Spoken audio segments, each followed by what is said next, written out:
So at this evening, I resign as chairman of the board. It's adjourned. Tonight on Idaho News 6, last night's contentious West Ada School Board meeting ended without a new plan for the red category.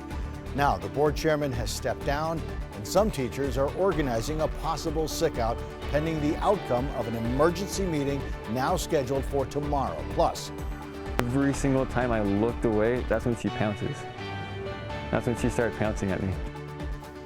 After a Utah man's frightening mountain lion encounter, what you should do if you ever meet up with a big cat in the woods, and later in the newscast. We want to make sure that people on reservations, people who self-identify as American Indian, are represented in the census. How census reporting plays a critical role in securing federal funding for Idaho communities. On air, online, on mobile. This is Idaho News 6. Thanks for joining us tonight. I'm Don Nelson. Our top story at 10. Some teachers in West Ada planning a possible sick-out for Monday. We've seen texts from multiple teachers to that effect, though when we reached out to West Ada Association President Eric Thies, he would not confirm whether or not the union was organizing any effort.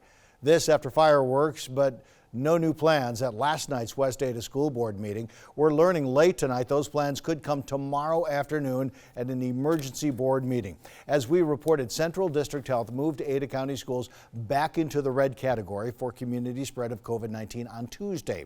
Under West Ada's current plans, that means students would revert to remote learning this coming Monday unless changes are made before then. So tomorrow, the West Ada Board of Trustees have called a special meeting for Thursday at 3 p.m. On the agenda are two action items. One is to elect a new board chair, and one is to determine the operating status while in red. There are some exceptions for in-person learning for small groups and special education students in the red category as long as social distancing is observed. But it's not clear whether the district can guarantee that will happen, and some teachers have expressed concerns. Before the board gets down to business tomorrow, they will need to name a temporary clerk and, as Chart mentioned, elect a new board chair before making any decisions. That's because at last night's contentious meeting, board chairman Ed Klopfenstein abruptly resigned his chairman role, though not his seat on the board. He was caught off guard when fellow trustee Amy Johnson offered a surprise proposal regarding the district's COVID-19 response. Johnson responded by saying Idaho's open meetings law prevented her from bringing a motion to board members outside of an open meeting. Klopfenstein went on to say that he can't continue like this, that this is, in his words, ridiculous. To be very frank, I've risked my business, I've risked my family, the internal conflicts that I've had, for the time investment that I've had, and I can't get a phone call that there's an emergency, some sort of surprise. Obviously I'm not a leader here, and it's just a shame, but I find that I feel that that obviously that the board does not appreciate the work that I'm doing, and it would prefer to work by yourselves. And so I give that back to you.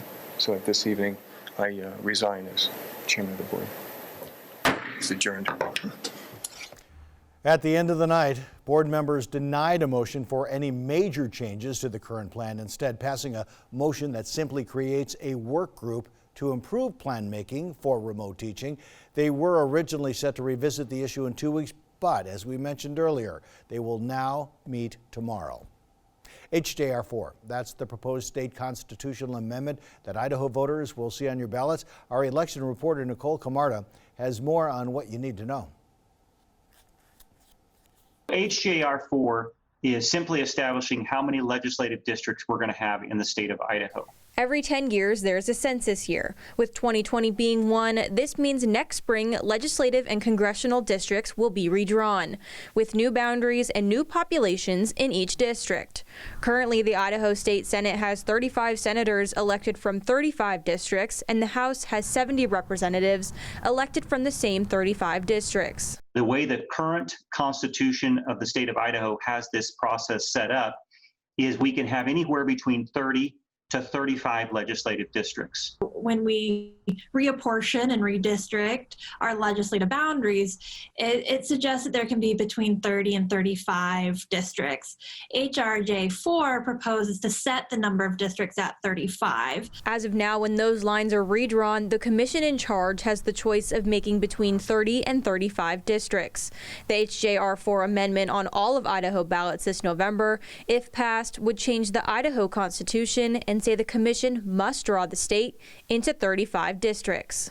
I think it's great right now that Idaho has, representatives that you'll see every day in your supermarket and out at a local restaurant near you. And I would hate to see that go away and have, giant districts drawn where people are further away from their representative. House Minority Leader Alana Rubel says this would be a benefit for Idahoans. If we allow the commission to go down to 30 districts, that means those districts are going to have to be bigger, which means that there are going to be more people vying for the attention of your representative. A yes vote supports changing the state constitution to mandate 35 districts. A no vote opposes adding the requirement of 35 legislative districts to Idaho's constitution, keeping the state constitution as it is. Nicole Camarda, Idaho News 6. So if you're still trying to put this all together, to see the full language of this ballot item, HJR4, head to our website, idahonews6.com, and click on this story. Meridian's police and fire chiefs grabbed the golden shovels this afternoon and alongside Meridian council members broke ground on the future site of the city's Scenario Training Center. The $3.5 million project has been in the works for about a decade. The building will allow first responders to train for the most dangerous, complex, and common scenarios year-round. This is a 3-story building, 2 stories with a half basement. For firefighters, basement fires are one of the worst places we could go. So to be able to train on that day in, day out, night and day, different scenarios is going to be outstanding for our firefighters. This building offers layouts similar to storefronts, apartment buildings, classrooms, and gas stations. Instead of just doing the what ifs or just talking about it, is actually do it like it's real in a safe environment. So that's really what the Scenario Village concept is about. Both chiefs say this will improve services for the community. First responders are expected to start training next summer. Coming up on Idaho News 6. They look at you as a threat, so they're trying to neutralize that threat. Oh, this video. Wildlife is a key part of Idaho's natural beauty. What you need to know in case you encounter a predator. Coming up next in my Idaho News 6 weather forecast for the Treasure Valley. We've got some chilly temperatures out there, including frost. I'll explain what you can expect, and we're going to look into the weekend and beyond coming up right after the break. Meteorologist Scott Dorval with the Idaho News 6 forecast. I tell you what, overnight tonight, temperatures are going to be plummeting, and we're talking about some frost that comes into the Treasure Valley. So yeah, I think we can see those temperatures drop, and you'll notice a chill if you're walking out early during the day tomorrow because the breeze will start to pick up while those temperatures are still chilly. So let's set the stage, take a look at where we were today as far as our high temperature. You probably noticed it was cooler out there. Here's what the almanac shows, definitely some cooler temperatures, and notice those temperatures dropping. We see only 59 degrees for the high temperature during the day today. So 66 is the normal high, and so we're running 67 degrees below average. Normal low temperature this morning at 42, but it will be much colder tomorrow. We drop 5 or 6 degrees. Next thing you know, we've got frost on the ground. And I think that'll be the case in many places tomorrow morning. Notice how Medford, Oregon was 74 today, but Bozeman, Montana was 52. The jet stream's cutting right across the northwest here. Cooler temperatures to the north, and the strongest winds have been around Montana as well, but we still have had a good breeze during the day today. We have dropped below 50 degrees to 49, and temperatures will start to fall more quickly. Humidity up there now at 48%. And you know, the fire season will be coming to an end here as we move through October. And these high humidities really, really help the firefighters. The wind doesn't help, but the higher humidities and, of course, the moisture, certainly everything is helping as we bring the fire season to a climax here. But it's going to take a little while still, especially in California. Look at the wind gusts today, over 40 in the Magic Valley, 26 in Boise, 32 in Mountain Home. Not too terrible. And as the winds have now settled down, the cool air will drain rain into the valleys, and that's why a frost advisory throughout the blue shaded region from Weiser all the way to the Magic Valley. Not everybody will see frost, but most places a widespread frost. In many locations tomorrow we'll see frost around. Okay, the forecast here. Notice the jet stream highlighted by the high clouds streaming through the McCall, Boise area, Twin Falls, Pocatello, and to the north of that, those blue circles, strong wind gusts, very high wind gusts up in Montana and Wyoming today. And there's the jet stream marked by that blue arrow there with cold air to the north, warm air to the south. And notice how we've dried out a bit, but there's more moisture, and that rain offshore is going to start to stream in. The jet stream's moving rapidly. That keeps the breezes up each afternoon. So it's hard to get a calm day when you're near the jet stream. So that's why autumn can be breezy at times. So we'll see a chilly day tomorrow with this northwest flow, and then some of this warmer weather will start to work its way in and will warm up into the 60s for a few days, but then the cold air will then start to back on in, and we'll get colder next week. So here's tomorrow, shows dry weather and 59. Friday could be the nicest day, 65 in Boise, 75 in Rome, Oregon. Nice with the jet stream way to the north. Now the moisture starts to sag to the south. Friday night, Saturday morning, a stray shower for the hunters up in Northern Valley County, Idaho County. Then Saturday night, and Saturday looks fine.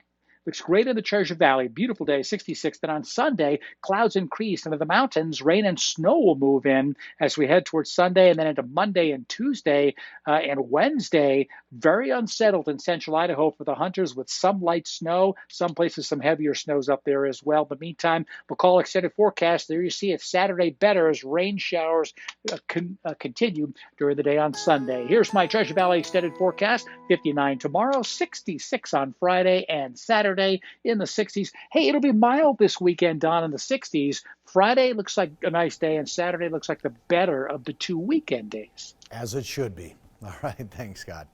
6 minutes of terror for a Utah hiker confronted by a mountain lion.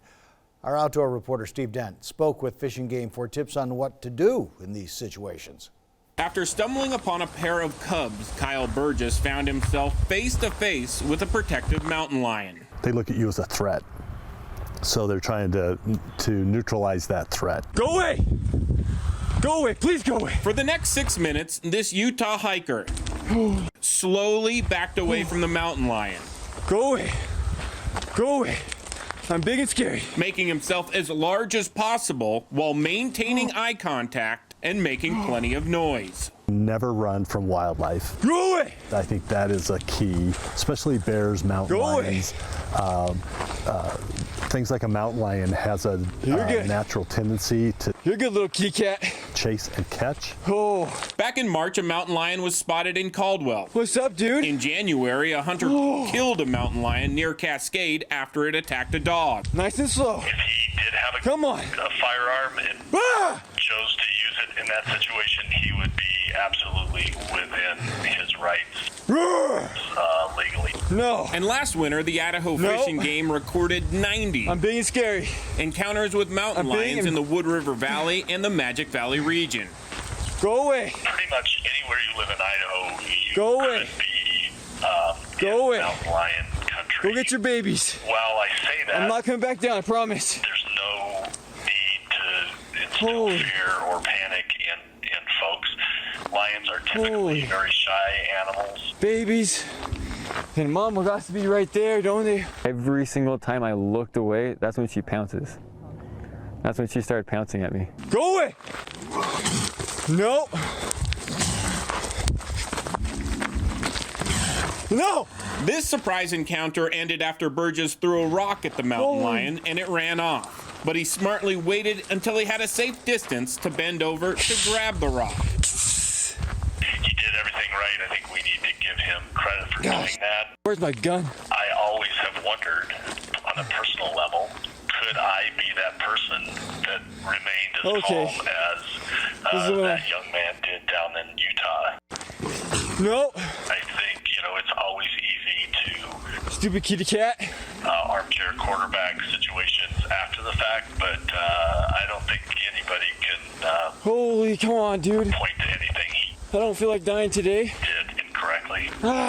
Experts say that if a mountain lion does attack, that means it's time to fight. Steve Dent, Idaho News 6. Idaho Fish and Game says bear spray would have been an ideal non-lethal deterrent in this situation. They also recommend not using headphones out in nature to help avoid surprise encounters with wildlife. If you'd like to get outside in a socially distanced way, how's fishing sound? After watching that video, sounds pretty good, huh? On the Snake River, Idaho Power has started stocking more than 70,000 rainbow trout at locations including the Bell Rapids Sportsman Area, Centennial Park in Twin Falls, and CJ Strike Reservoir south of Mountain Home. Anglers could also win money. Idaho Power has tagged some trout, and if you catch one and call the power company, you'll be entered into a $1,000 drawing. These are great fish to, if you have small kids, want to go out and teach them to fish, or, experienced anglers are out there catching them. They're great to take them home and fry them up on the grill for a little family dinner. By the way, they're going to add 8,000 more fish to American Falls in November. Still to come on Idaho News 6, a look at the push to make sure everyone is counted by the census and why it is so important. This is Idaho News 6. In the last census, back in 2010, American Indian and Alaska Native communities were undercounted by 4.9%. It's one of the highest undercounts of any group. Our Stephanie Garibay spoke with the U.S. Census Bureau about what they are doing to ensure accuracy this time around. At the end of every census, a post-enumeration survey is completed to analyze the accuracy. This is how it was determined the American Indian and Alaska Native communities were undercounted by 4.9% in the 2010 census. We want to make sure that people on reservations, people who self-identify as American Indian, are represented in the census, so that when those communities put requests for funding, that the numbers of those populations are accurate, so that they can get their fair share of the federal dollars. Although an undercount of 4.9% may not sound like a lot, the U.S. Census says this affected the American Indian and Alaska Native communities in more ways than one. If a particular community, if a particular tribe is requesting federal funds, they're going to go back to the most recent census and use the data to make a request for those monies. And if those numbers are off, then the funding that they could be getting isn't going to be as much as it would have been had they gotten a complete and accurate count of that community. But they say they are working with tribe leaders throughout the state of Idaho to ensure that an undercount that big does not happen again. We really worked closely with our partnership team at the Census Bureau and their relationships with all of the existing tribal communities throughout our 7-state region and across Idaho to make sure that they were counted and really work with their comfort level to make sure that we could gain access to reservations and to get a complete and accurate count of all of those communities. As of right now, 99.9% of the households in Idaho have responded to the census, but they say they are still working to make sure 100% of households respond so they get a complete and accurate count. In Twin Falls, I'm Stephanie Garibay, Idaho News 6.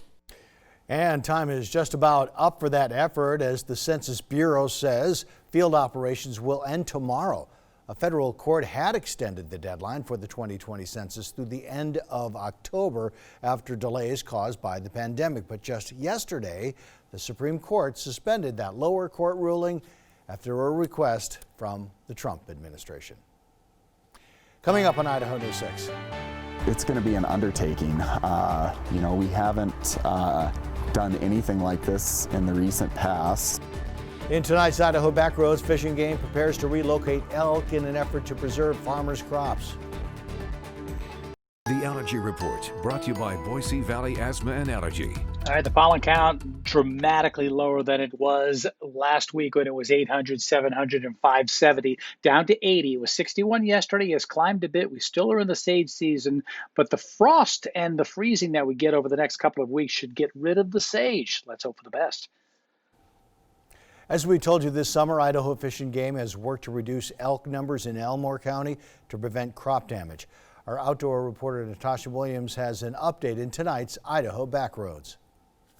Has been focusing on 4 management tools to help reduce that crop damage or depredation. And so far, they say it seems to be working. This year, yeah, it's been significantly less. The animals showed up at the properties a lot later. There's a lot fewer animals on the property, and they're also you know, their behavior has changed. One of those management tools centers around Fish and Game officers harvesting the elk at night when they come to feed. But compared to last year, biologists say they haven't had to do it nearly as often. Roughly 50% less than last year, split across 2 different properties primarily. Mostly, Fish and Game has been focused on scaring the elk away from the crops instead in a process called hazing. Elk learn. There's numerous studies that show like elk can learn, especially when they are learning how to avoid humans. They've also been working with the landowners to allow hunters on the property so they can harvest the elk. You know, we've been using a combination of managed hunting,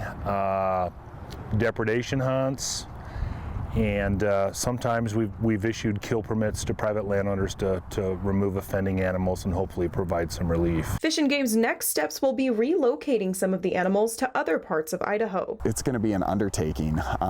You know, we haven't done anything like this in the recent past. Biologists will trap around 20 elk at a time. From there, they'll test them for diseases and make sure they're healthy before loading them into a special trailer. That same day, we'll be taking them to their new home. Fish and Game is required by law to compensate farmers for damage caused by depredation.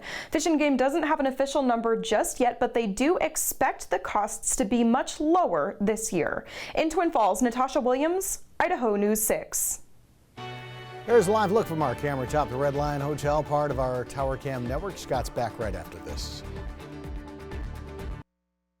Let's check in with Scott for our last look at weather. Scott, it is cooling off pretty quickly tonight. Yeah, you'll notice that on the drive home tonight, Don, a chill in the air, damp and cold, and that's the moisture in the air that will give us the frost tomorrow morning as temperatures go below 36 degrees at eye level. Gets to near freezing at the ground. So here's the way it shapes up for the day tomorrow. Frost at many locations tomorrow. Hopefully you've got the tomato plants covered. It may be coldest between 8 and 9 in the morning as the sun comes out. There'll be a chill in the air. The breeze will blow only upper 50s tomorrow, although we'll have sunshine.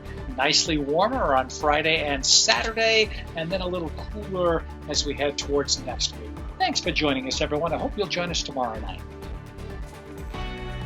Watch Idaho News 6 on your favorite streaming device.